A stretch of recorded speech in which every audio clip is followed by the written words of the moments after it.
akan mekar, keindahan akan kita lihat, dan musim sejuk, musim dingin itu sudah mulai akan kita tinggalkan. Dan saya percaya dengan terbitnya musim yang baru, maka hati, semangat, sukacita yang baru akan terus kita alami. Amin. Sebab itu mari kita katakan Tuhan Yesus baik. Sharing ke kiri kanan teman-teman, katakan Tuhan Yesus baik, Dia mengasihimu. Amin. Demikian yang mengikuti ibadah secara online.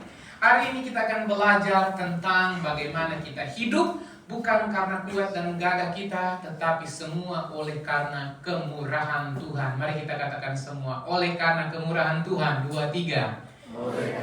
Kemurahan Tuhan. Kita akan belajar dari seorang perempuan Kanaan di Matius, dan di Markus ini dikatakan lebih spesifik lagi, dia perempuan Sirofenisia. Dia bukan bagian umat Allah, tapi dia percaya kepada Yesus. Berapa banyak di antara kita yang mau percaya kepada Tuhan saat ini? Amin. Mari kita buka di dalam Markus pasalnya yang ke-7, ayat 24 sampai 29. Kita baca bergantian, sampai ayat 30. Markus pasal 7. Saya baca dulu ayat 24. Perempuan Sirofenisia yang percaya. Lalu Yesus berangkat dari situ dan pergi ke daerah Tirus. Ia masuk ke sebuah rumah dan tidak mau bahwa ada orang yang mengetahuinya, tetapi kedatangannya tidak dapat dirahasiakan. Maka seorang ibu yang anak perempuannya kerasukan roh jahat segera mendengar tentang dia, lalu datang dan berseru di depan pintu.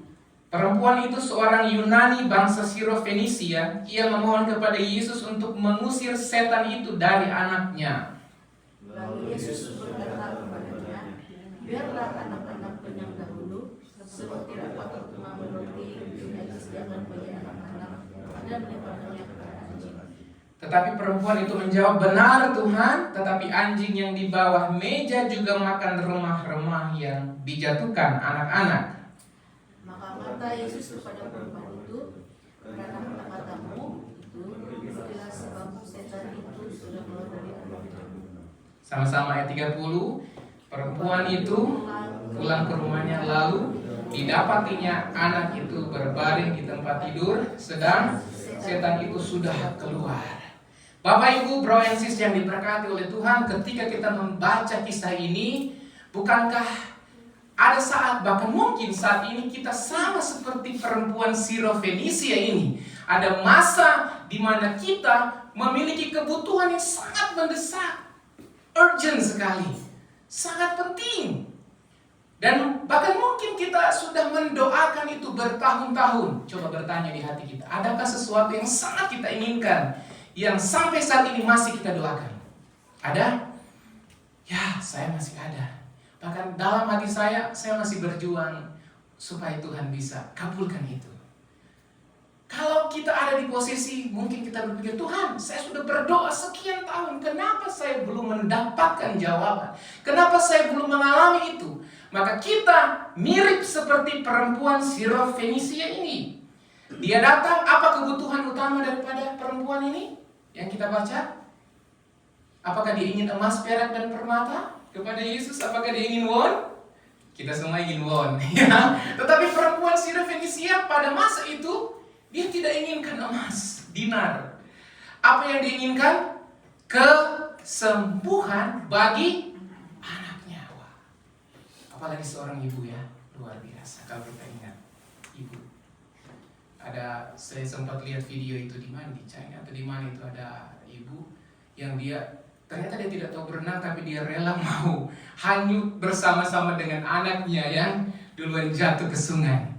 Gara-gara dia panik, ya, anaknya jatuh ke sungai, dia tidak minta tolong lagi siapa-siapa, dia langsung refleks, ya, seorang ibu yang luar biasa, dia berenang. Ternyata dia juga ikut hanyut, tapi puji Tuhan saya lihat di video itu, anaknya duluan ditolong orang, baru kemudian dia, meskipun dia tidak tahu berenang. Perempuan ini, seorang ibu yang menginginkan anaknya sembuh. Waktu anak saya sakit, ya beberapa minggu yang lalu, ya, tiba-tiba hampir mau pingsan. Pas juga saya mau melayani itu. Wah, ini berjuang sekali ya, seorang hamba Tuhan sekalipun ya. Makanya kadang apalagi saya sementara berjuang untuk menjaga hidup sehat, wah, beberapa minggu yang lalu seperti kurang mau fokus konsentrasi. Kadang saya mau menyetir sama Tuhan, kok saya mau melayani, kenapa anak saya sakit gitu, masuk hospital di rumah sakit, apalagi di Indonesia ya, jauh gitu.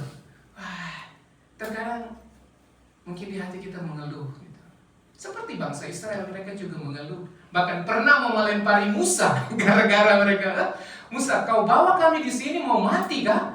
Lebih baik kami tinggal di tanah perhambaan di Mesir. Di sana meskipun kami disiksa ya, mungkin lebih berat pekerjaannya daripada teman-teman ya.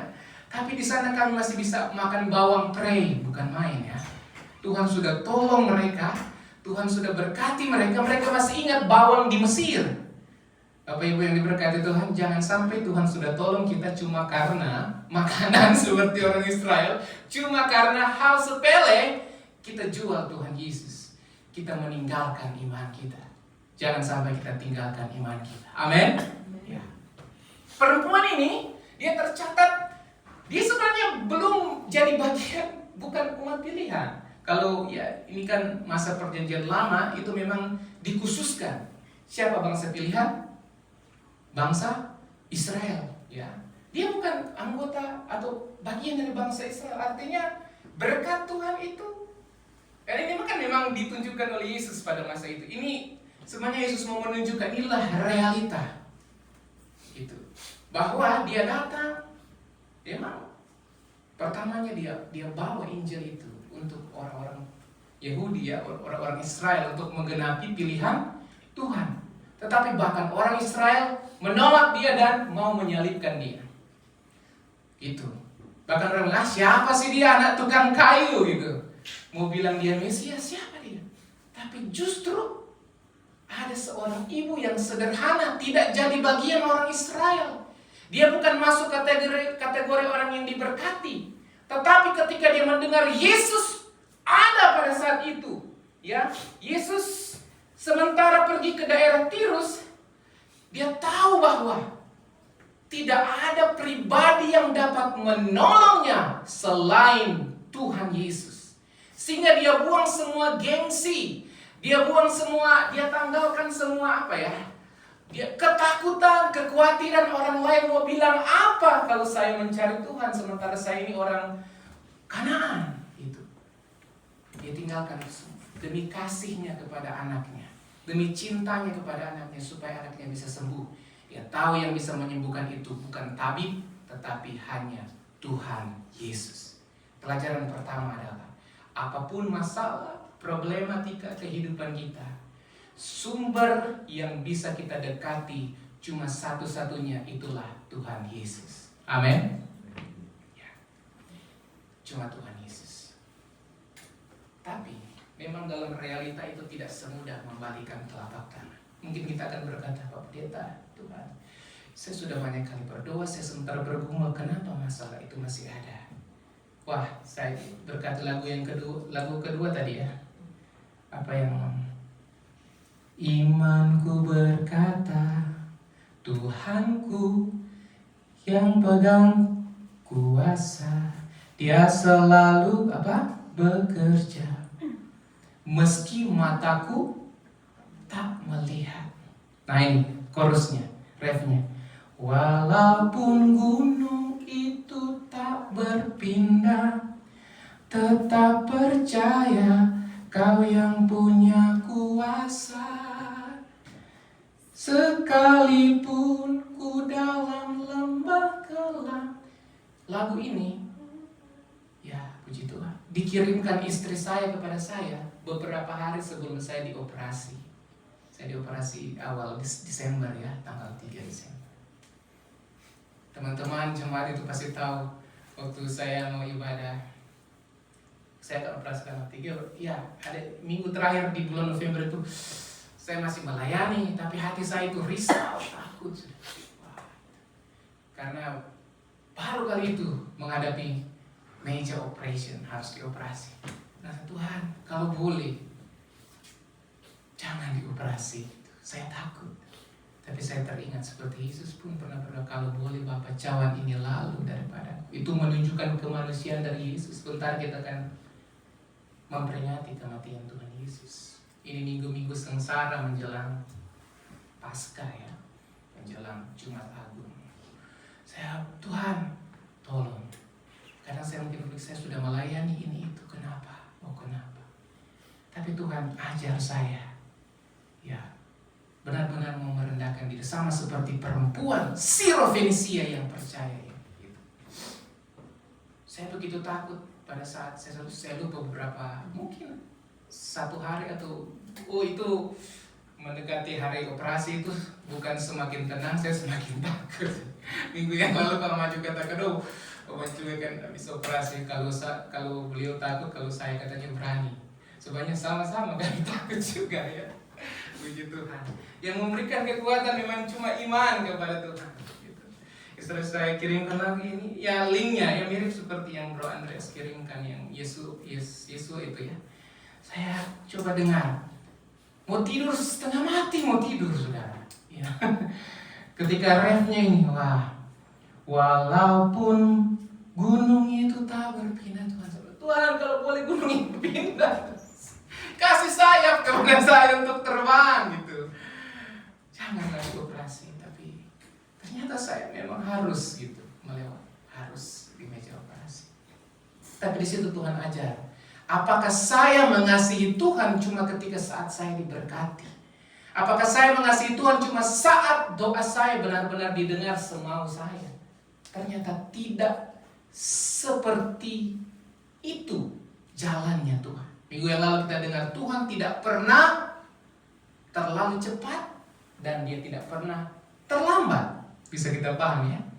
Dia, pertolongan Tuhan itu tidak pernah terlalu cepat, tapi tidak juga terlalu terlambat. Selalu apa? Tepat waktu. Pengkhotbah bilang, ia mengatur segala sesuatu indah pada waktunya. Itulah kairos, waktu Tuhan yang ajaib. Karena banyak di antara kita yang sementara menantikan waktu Tuhan yang ajaib. Katakan amin. Ya. Sama seperti perempuan Sirofenisia, sama seperti saya waktu itu. Ketika saya, Tuhan biar gunung ini berpindah, masih ada gunungnya. Ketika mau naik meja operasi ya, teman-teman waktu itu Pak Maju bilang, itu sebelum dioperasi itu tensi tekanan darah saya bukan turun, naik. Sempat diminta tunggu dulu, ada turun sedikit. Pas mau tensi lagi, kok naik lagi. Saya pikir mungkin menunggu lagi sedikit, semoga turun. Ternyata mereka paling-paling tidak tunggu untuk turun lagi. Mereka langsung naikkan saya di meja operasi. Langsung Maju Ibu Yun waktu itu, siapa Ibu Rini ada, kemudian Pak Jendri lah, kuat Pak, sudah diantar. Saya bilang, Tuhan ini gunung tidak berpindah Tuhan. Walaupun masalahku masih ada. Bahkan sampai di meja operasi itu rasa-rasanya saya langsung dengar ya, itu detak jantung saya itu kan langsung, itu masih musim dingin pula ya, musim sejuk. Masuk di ruang operasi itu lebih sejuk lagi, gitu. Lebih dingin, lebih gimana ya waktu itu. Pakai pakaian tipis pula ya. Saya dengar ketika terdengar tet, ini detak jantung saya, mereka tensi kayaknya ini. Ya Tuhan, tapi waktu itu Tuhan ingatkan saya. Saya lupa kalau lagu-lagu yang baru, saya ingat lagu lama yang Tuhan ingatkan. Ini jadi kesaksian saya. Tuhan, saya berdoa tapi saya menghiburkan diri saya. Saya teringat lagu ini. Ada kuasa, cuma itu saya ulang. Dalam darahnya, darah domba Allah. Teman-teman tahu lagu itu? Ada kuasa dalam darahnya, darah anak domba Allah. Dan depan saya nyanyi. Ada sedikit yang bisa bahasa Inggris yang bilang, Kencana, are you okay? Saya bilang, yes, I'm okay. Meskipun hatiku khawatir. Nah, dalam nama Yesus ada kuasa, nyanyi-nyanyi dalam itu dibius dan puji Tuhan. Nanti saya disadarkan semua sudah terlewati, meskipun masih ada perjuangan lagi. Walaupun masalahku masih ada, seperti perempuan Sirofenisia ini. Kita kembali ke teks kita ya. Yang pertama yang bisa menolong kita memang cuma Tuhan Yesus, ya. Dan yang kedua adalah dia datang berjumpa dengan Yesus karena kebutuhannya sangat mendesak. Dia datang meminta kepada Tuhan bukan karena dia layak menerima pertolongan. Kenapa? Karena dia bukan bagian dari bangsa Israel. Gitu. Makanya kalau kita baca ini cukup kasar juga ya maksudnya kalau kita lihat ya. Wah, biarlah anak, ayat 27. Lalu Yesus berkata kepadanya, biarlah anak-anak kenyang dahulu sebab tidak patut mengambil roti yang disediakan bagi anak-anak dan melemparkannya kepada anjing. Wah, ini kalau kita dapat kata-kata seperti itu kemungkinan besar belum selesai kalimatnya sudah pulang atau malah kita balas ya, dengan berkata kasar. Tapi itulah ya, meskipun di dalam tafsirannya kata anjing di sini bukan itu menunjuk kepada peliharaan. Jadi dia bukan pada konotasi yang lebih kasar tapi lebih soft gitu. Saya sudah lupa bahasa aslinya ya, tapi itu kunarion, anjing peliharaan. Tidak langsung kasar, tapi tetap saja itu sepertinya dalam tanda petik ditolak, betul? Ya, gitu. Artinya Yesus bilang kamu tidak pantas dapat berkat ini waktu itu. Tapi itu seolah-olah, bukan berarti Yesus tidak mau menolong dia. Benar-benar Yesus mau menguji dan menunjukkan inilah realita hidup. Tidak seindah film, tidak seindah drama Cina ya. Tidak seindah drama Korea ya. Sehingga mungkin ini mewakili ada satu Tuhan, tapi kok sepertinya Tuhan masih menutup mata. Tetapi percayalah, ada saat Tuhan benar-benar menguji. Bahkan mungkin kita merasa harga diri kita direndahkan, value kita sama seperti perempuan ini. Tapi memang siapa kita di hadapan Tuhan? Kita tidak lebih daripada debu ya. Karena kita diciptakan dari debu ya. Kita layak dihukum karena kita ada di kubangan lumpur dosa. Tetapi cuma karena kasih karunia kita diselamatkan. Mendengar itu, perempuan ini tidak langsung lari, dia tidak langsung marah, tapi justru cerdik juga ya, bijaksana juga perempuan ini. Pantang menyerah, dia tidak mundur, dia berseru kepada Tuhan. Dia bilang, ya benar Tuhan, tetapi anjing yang di bawah meja juga makan remah-remah yang dijatuhkan anak-anak. Artinya dia mau mengatakan kepada Tuhan, saya memang tidak layak Tuhan. Tapi saat ini saya butuh belas kasihan, your compassion. Saudara, saat ini kalau kita mau datang kepada Tuhan, mungkin ada saatnya kita datang benar-benar mau menuntut Tuhan, ini, itu, A, B, C ya. Berkati saya Tuhan 100, 200, 300 kali lipat mungkin ya. Kita bisa bersuara kepada Tuhan. Tetapi yang paling penting dari situ adalah bukan berkatnya yang kita cari, tapi pribadinya. Tuhanlah yang mempunyai berkat kesembuhan itu. Sehingga kita lihat meskipun Tuhan seolah-olah menolak perempuan ini, tapi dia tetap berseru, Tuhan dia memang tidak layak. Tapi saat itu yang dia butuhkan ialah kemurahan hati Tuhan, belas kasihan Tuhan. Saat ini yang kita butuhkan bukanlah gengsi kita, kekhawatiran, ketakutan. Mari kita letakkan itu semua sebentar, kita berdoa. Kita datang kepada Tuhan karena benar-benar kita memerlukan Tuhan. Dan kita benar-benar membutuhkan belas kasihan Tuhan. Saya dan saudara benar-benar memerlukan kemurahan hati Tuhan Bapa kita. Amin. Ya, itu yang kita perlu. Kalau benar-benar kita mendapatkan kemurahan hati Tuhan, maka Tuhan tahu yang terbaik yang akan Dia berikan kepada kita. Sehingga meskipun kita berdoa tapi masalah yang sama masih ada, tapi pasti balik masalah itu ada tangan Tuhan yang sementara bekerja, sehingga Dia memampukan hidup kita melewati itu semua dengan pertolongannya. Saudara yang diberkati oleh Tuhan Yesus Kristus, dengan demikian di kitab Matius, kisah yang sama, Yesus berkata, hai ibu, besar imanmu, maka jadilah padamu seperti yang kau kehendaki. Seketika itu juga anaknya sembuh mengalami mujizat pertolongan Tuhan. Luar biasa. Yang Tuhan hargai bukanlah kelayakan, kekuatan, harta benda, tetapi iman yang kita miliki.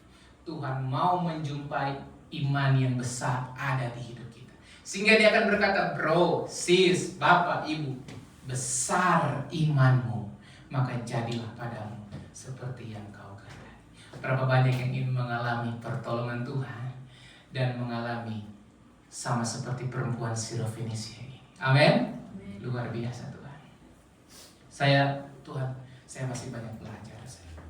Tapi justru kalau kita merendahkan hati, benar-benar memerlukan Tuhan, maka setiap saat kita harus belajar dengan Tuhan. Belajar untuk menarik hati Tuhan. Ini maksud saya. Dia bilang, Tuhan benar, tapi anjing di bawah meja itu membutuhkan remah-remah. Artinya dia benar-benar ingin mencuri hati Tuhan, mau mengambil perhatian Tuhan, supaya Tuhan benar-benar mendengar doanya. Saudara, memang tidak ada yang kita bisa banggakan supaya Tuhan taruh perhatian kepada kita. Tidak. Tetapi Tuhan taruh waktu kepada kita. Adakah kita mempersiapkan hidup kita yang terbaik kepada Tuhan? Saya percaya Bapak Ibu ketika datang gereja, bukan nanti di gereja kita memberi pujian yang terbaik, tapi dari rumah kita sudah siapkan baju, ya, kita sudah siapkan hati. Kadang mungkin masih berpikir mau gereja tidak gitu ya. Tapi Tuhan tahu kelelahanmu, ya.